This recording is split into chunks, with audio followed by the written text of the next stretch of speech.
بہن کا سوال تھا کہ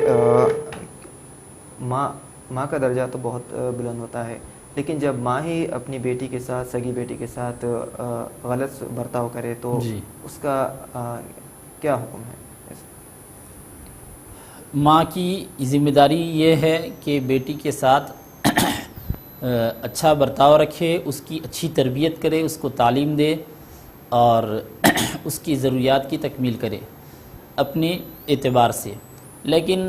خرچ کرنا یا شادی کا انتظام کرنا ماں کی ذمہ نہیں ہے، وہ باپ کی ذمہ داری ہے۔